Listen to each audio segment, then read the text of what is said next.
दोस्तों डिफेंस को लेकर मैंने एक बार एक परिकल्पना की थी और एक वीडियो में इसका उल्लेख भी मैंने किया था कि क्या हो कि अगर हम लोग मेल या हेल क्लास के यूएवी के बजाय हमारा जो स्टेल्थ यूसीएवी है यानी स्विफ्ट उसे ही डेवलप करें और हमारी फोर्सेस नॉन स्टेल्थ यूसीएवी के बजाय स्विफ्ट जो कि एक स्टेल्थ यूसीएवी है उसका इस्तेमाल करें तो ये बहुत ही ज्यादा अच्छा हमारे लिए हो सकता है। लेकिन उस समय तक ये केवल एक परिकल्पना थी, लेकिन एडीए अब एक्चुअली ऐसा चाहता है। जी हाँ, दरअसल हम सभी जानते हैं कि डीआरडीओ की ही एडीए द्वारा स्विफ्ट यूसीएवी का निर्माण किया गया है और स्विफ्ट यूसीएवी के बारे में मैं आपको बता दूं कि जो घातक यूसीएवी होगा उसका एक टेक्नोलॉजी डेमोन्स्ट्रेटर है, यानी घातक यूसीएवी जिसे हम लोग एक स्टेल्थ एयरक्राफ्ट या बॉम्बर भी कह सकते हैं, जो अनमैन्ड होगा, 6th जनरेशन की टेक्नोलॉजीज के साथ बनाया जाएगा। उसके लिए एक छोटा प्रारूप है जो कि टेक्नोलॉजी डेमोन्स्ट्रेटर के तौर पर विकसित किया गया है। पिछले साल हम लोगों ने इसकी फर्स्ट फ्लाइट को भी कंडक्ट होते हुए देखा। उससे ठीक पहले हमने इसके हाई स्पीड पर टैक्सी ट्रायल्स वगैरह को देखा था। अब यहाँ पर जो हमारा ओरिजिनली प्लान है वो कुछ इस तरह का है कि पहले स्विफ्ट यूसीएवी को डेवलप किया जाए, उसका जितना भी परीक्षण वगैरह करना है वो सारा कुछ कर लिया जाए। जब मामला पूरी तरह से साफ होगा, जब हमें लगेगा कि हाँ ये टेक्नोलॉजी जो हमने डेवलप की है ये पूरी तरह से सूटेबल है एक बड़े घातक यूसीएवी को डेवलप करने के लिए, तब हम लोग इसके बड़े प्रारूप को यानी घातक यूसीएवी को तैयार कर देंगे। यहाँ पर कंफ्यूज मत होइएगा, औरा भी घातक का ही नाम है। तो वो घड़ी लगभग हमारे पास आ चुकी है। हम लोगों ने स्विफ्ट बनाया, उसका परीक्षण किया, वो सफल रहा। हो सकता है कि इस दौरान कुछ और टेस्ट भी इसके किए गए हों डीआरडीओ की तरफ से, जिसके बारे में जानकारी पब्लिक डोमेन में अभी तक नहीं डाली गई। और अब हम लोग पूरी तरह से तैयार हैं हमारे घातक यूसीएवी को तैयार करने के लिए। मैंने कुछ ही समय पहले आपको वीडियो बनाकर दिया था कि घातक यूसीएवी में चूंकि हम लोग डीआरडीओ द्वारा ही तैयार किया गया कावेरी इंजन इस्तेमाल करने वाले हैं और कावेरी इंजन के इस समय हाई एल्टीट्यूड पर टेस्ट किए जाने हैं। उसको सर्टिफिकेशन के लिए हमने रशिया भेजा है, तो वो काम भी काफी जल्दी हो जाएगा और 2024 खत्म होने से पहले तक इसका सर्टिफिकेशन वगैरह कंप्लीट हो जाएगा, मास प्रोडक्शन में जाने के लिए तैयार होगा और किसी भी तरह से आप कावेरी इंजन का यूज कर सकें इसके लिए वो पूरी तरह से परिपक्व बन चुका होगा। केवल सर्टिफिकेशन और टेस्टिंग की अनिवार्यता बाकी है। इसी के साथ साथ मैंने आपको बताया था कि 2026 तक हर हाल में हमारा जो घातक यूसीएवी है वो उड़ान भरने के लिए कावेरी इंजन के साथ पूरी तरह से तैयार होगा।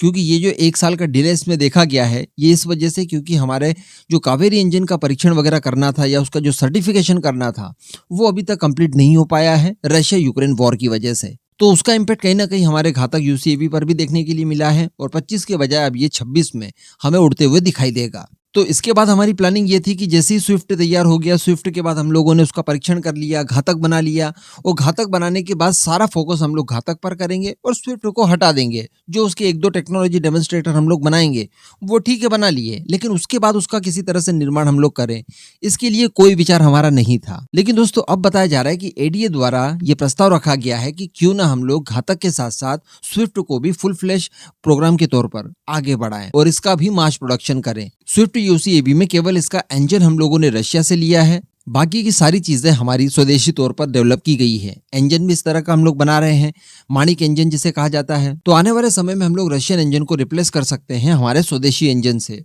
और इसका मास प्रोडक्शन हम लोग कर सकते हैं। अभी अगर स्पेशली स्विफ्ट की बात की जाए तो हम सभी जानते हैं कि इसके अंदर इंटरनल वेपन बे लगे हुए हैं। इसके अंदर हम लोग बड़ी आसानी से डीआरडीओ द्वारा डेवलप किए गए शॉक का इंटीग्रेशन कर सकते हैं, स्मार्ट एंटी एयरफील्ड वेपन। उसके बाद ये दोस्तों कहीं भी दुश्मन के इलाके में जाकर बड़ी आसानी से स्ट्राइक कर सकता है और दुश्मन के पकड़ में आए बिना। एक तो ये स्टेल्थ है, ऊपर से ये काफी साइज में छोटा है, तो कहने का मतलब इसका जो आरसीएस होगा वो पहले से ही कम था और स्टेल्थ होने की वजह से ये और ज्यादा कम हो गया। तो दुश्मन इसे बिल्कुल भी अपने रडार सिस्टम के थ्रू पकड़ नहीं सकता और ये सकुशल स्ट्राइक करने के बाद अपनी टेरिटरी में वापस भी आ जाएगा। अभी यहाँ पर एक और चीज का उल्लेख किया गया रिपोर्ट में, वो आप जानिए, वो काफी ज्यादा इंपॉर्टेंट है। देखिए हमारे जो सशस्त्र बल हैं, खासकर अगर बात की जाए भारतीय थल सेना की, तो उसे मेल क्लास और हेल क्लास दोनों तरह के यूएवी की खासी जरूरत है और हमारी इस जरूरत को पूरा करने के लिए हम लोग अमेरिका से MQ-9 प्रेडेटर ड्रोन खरीद रहे हैं। साथ में हमारा जो तपस यूसीएवी है वो भी बनकर तैयार है और इसके अलावा हम लोग इजराइल के भी यूएवी इस्तेमाल करते हैं, हेरॉन टीपी ड्रोन। तो इस तरह से हमारी रिक्वायरमेंट कहीं जाकर थोड़ी बहुत पूरी अभी तक हो पा रही है। तपस ड्रोन जब भारी मात्रा में प्रोडक्शन किया जाएगा उसके बाद कहीं जाकर हमारी सारी रिक्वायरमेंट फुलफिल हो सकती है, ऐसा हम लोग कह सकते हैं। लेकिन दोस्तों यहाँ पर हम लोगों ने देखा और कई बार जिक्र भी इस बात का किया गया है कि रशिया यूक्रेन वॉर के दौरान जो नॉन स्टेल्थ यूएवी हैं, जो टर्की द्वारा बनाए गए हैं और यूक्रेन द्वारा रशिया के खिलाफ इस्तेमाल किए गए हैं, उन्हें बड़ी आसानी से रशियन एयर डिफेंस सिस्टम मार कर गिरा देते हैं और मैंने आपको बताया था एक वीडियो में कि एक टर्किश TB2 ड्रोन जो यूक्रेन इस्तेमाल कर रहा है रशिया के खिलाफ केवल 6 बार उड़ान भर सकता है ऑन एन एवरेज। उसके बाद वो मारकर गिरा दिया जाता है। अगर अब आप सोचिए कि उसकी जगह स्टेल्थ UCAV का इस्तेमाल किया जाए, क्योंकि दोनों की कैपेबिलिटीज लगभग सेम है। हमारा जो स्विफ्ट UCAV है वो भी किसी मेल क्लास की UAV जैसा बिहेव करेगा, यानी मीडियम एल्टीट्यूड पर ये उड़ सकेगा और हाई एंड्योरेंस आपको देगा। साथ ही 1 टन तक का पेलोड ले जाने की क्षमता भी ये रखता है। तो ये निगरानी तो रख ही लेगा, साथ में अटैक भी कर देगा। तो अटैक क्लास का मेल UAV आपको इससे बेहतर नहीं मिल सकता। और सबसे बड़ी बात की स्टेल्थ है, तो जो नॉन स्टेल्थ UAV है उनकी तुलना में ये ज्यादा समय तक आपको लगातार रिजल्ट देता रहेगा। तो यहाँ पर एडीए यही चाहता है कि घातक के आ जाने के बाद भी हम लोग स्विफ्ट प्रोग्राम बंद ना करें, उसे फुल फ्लैश में चलाएं आगे तक, उसका मास प्रोडक्शन करें ताकि भारतीय सशस्त्र बल इसका भारी पैमाने पर इस्तेमाल करे एक मेल UAV की भांति। अभी चूंकि ये स्वदेशी है तो काफी सस्ता होगा, दुश्मनों के एयर डिफेंस सिस्टम की पकड़ में भी नहीं आएगा, सर्विलांस के साथ साथ ये अटैक का काम भी कर पाएगा।